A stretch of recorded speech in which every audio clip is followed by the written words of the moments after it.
ሰላም ሰላም ቤተሰቦች እንዴት ናችሁ? ሰላማችሁ ብዝት ይበል። ዛሬ የማቀርብላችሁ የህግ ክፍል የጋብቻ ውጤትን በተመለከተ ነው። ሁሉም የጋብቻ አፈጻጸም ስርዓቱ ተመሳሳይ ውጤት አላቸው ብሎ ህጋችን እዚህ ጋር ያስቀምጠዋል።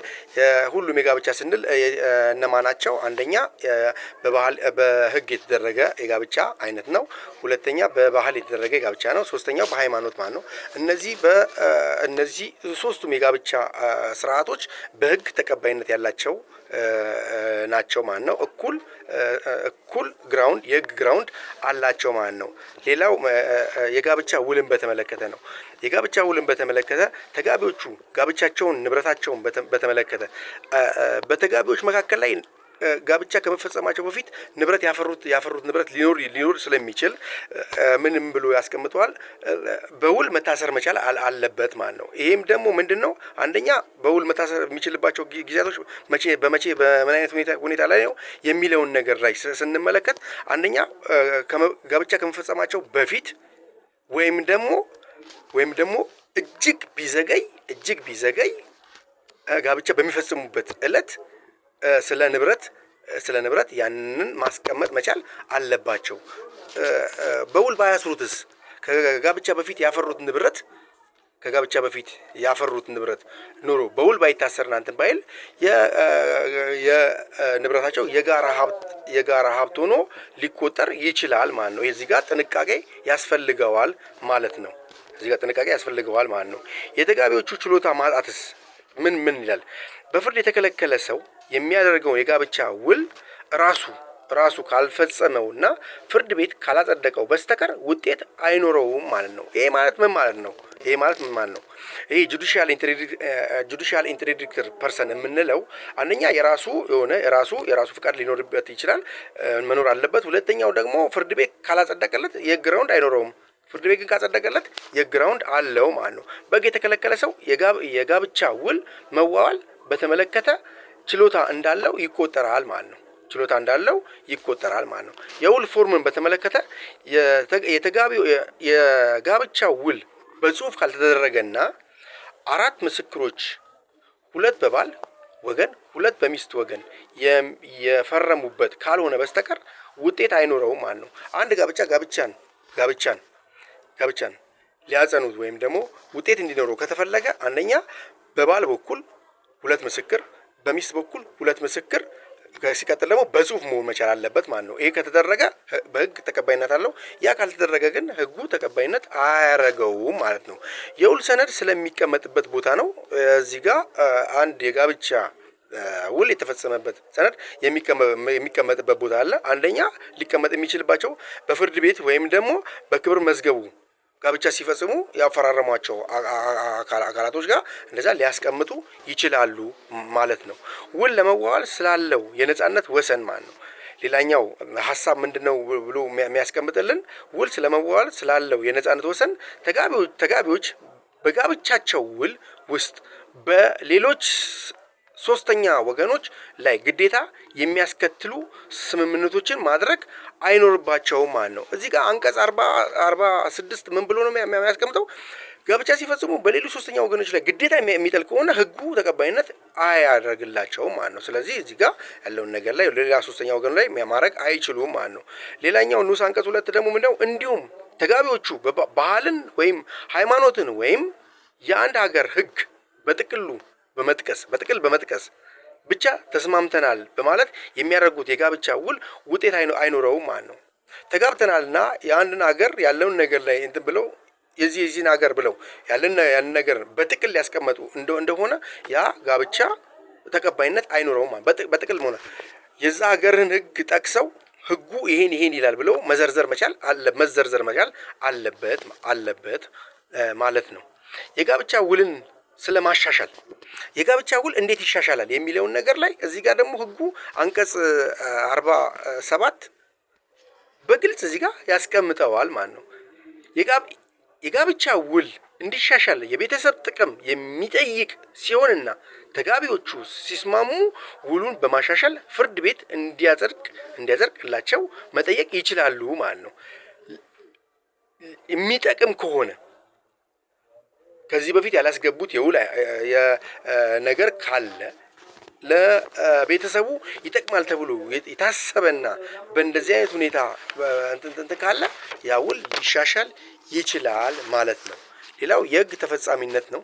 የጋብቻ ውል በሌለ ጊዜ ወይም የጋብቻ ውል ቢኖርም በህግ ሳይጸና የቀረ እንደሆነ ከዚህ ቀጥሎ የተመለከቱት ድንጋጌዎች ተፈጻሚ ይሆናሉ ማለት ነው። ተፈጻሚ ይሆናሉ ማለት ነው።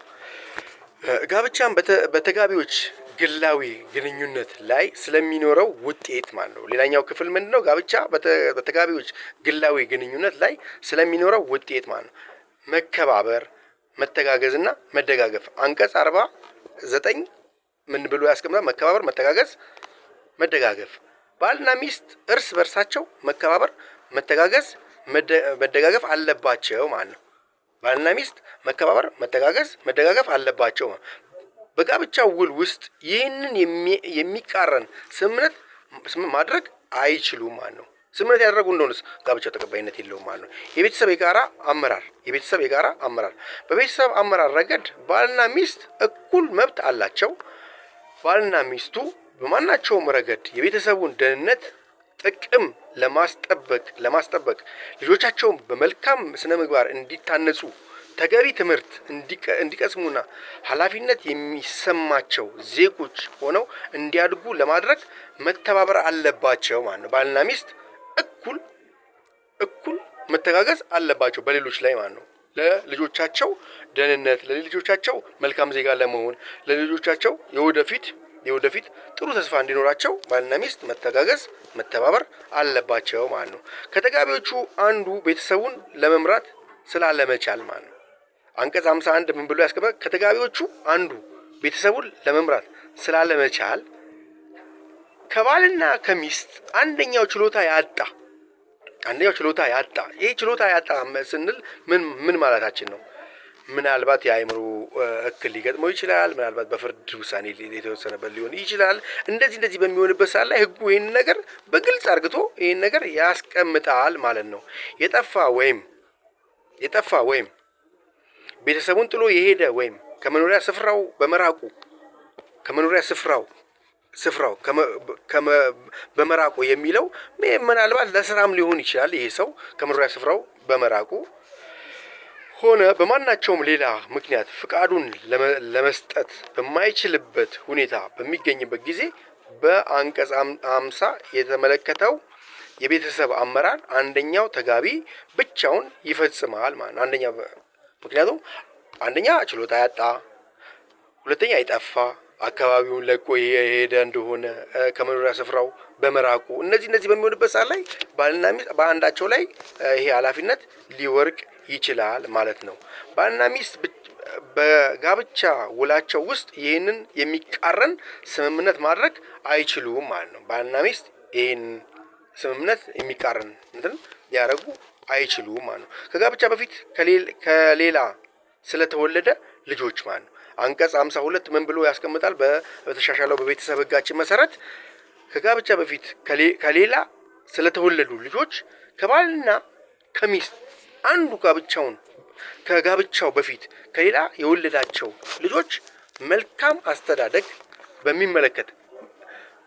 አስተዳደግን በተመለከተ ምን ብሎ እዚህ ጋር ያደርግልናል?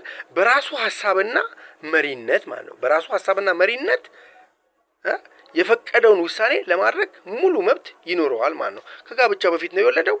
በእነዚህ አይነት በሚሆንበት ሰዓት ላይ የራሱ ፍቃድ ለልጆቹ ሲል የሚወስነው ውሳኔ ለልጆቹ ሲል ያደርጋል ማለት ነው። በራሱ ይወስናል ማለት ነው። አብሮ መኖርን በተመለከተ አንቀጽ 55 ምን ብሎ ይላል?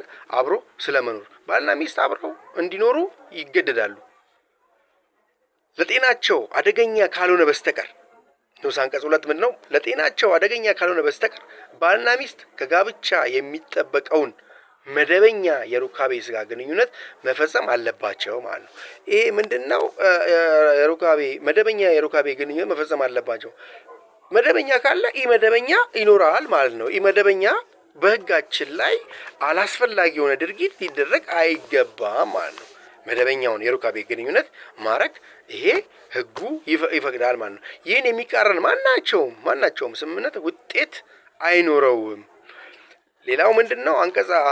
አንቀጽ